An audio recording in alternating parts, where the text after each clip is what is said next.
L'ambassadeur de la République démocratique du Congo lui-même est venu inaugurer la Maison du Congo qui a ouvert ses portes samedi rue Spintet à Verviers. C'est la première visite officielle des autorités congolaises à Verviers. C'est aussi la première Maison du Congo que l'ambassadeur inaugure en Belgique.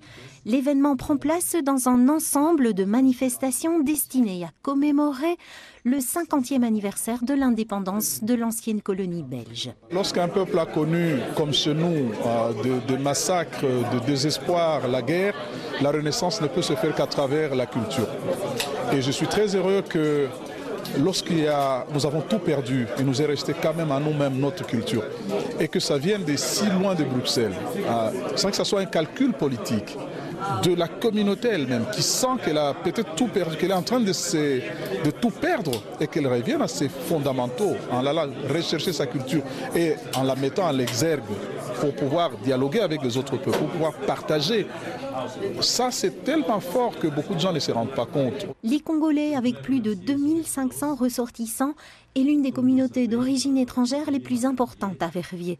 Une dizaine d'associations congolaises se sont mises autour de la table pour créer cette maison qui se veut un outil culturel et apolitique. On avait besoin d'un espace, d'un lieu où on pouvait accueillir toutes nos activités culturelles. Parce que le but en fait, de la communauté maintenant, on veut valoriser notre culture. Mais il faut un espace pour ça.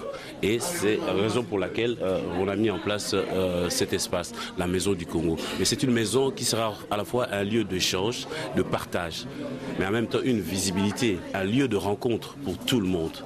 L'ABEC, Action de bien-être communautaire, a édité un livre de gastronomie congolaise que sa coordinatrice a offert à l'ambassadeur.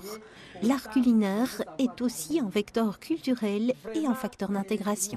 Autour de la nourriture congolaise, on fait des échanges et dégustations et après échange, chacun donne son point de vue avec l'aide de la diététicienne qui apprécie ces repas pour dire la valeur nutritive de ces repas. Le deuxième objectif, c'est l'objectif spécifique, c'est pour valoriser les produits qui provient d'une partie de l'Afrique subsaharienne et qui est le Congo, et les produits qui proviennent des maraîchères et paysannes que nous encadrons avec au Congo. Une salle multifonctionnelle, une bibliothèque et des locaux répartis sur 3 étages accueilleront des conférences-débats, des projections cinématographiques, de la danse et des ateliers artistiques. Les Congolais ont désormais pignon sur rue et leur porte est grande ouverte.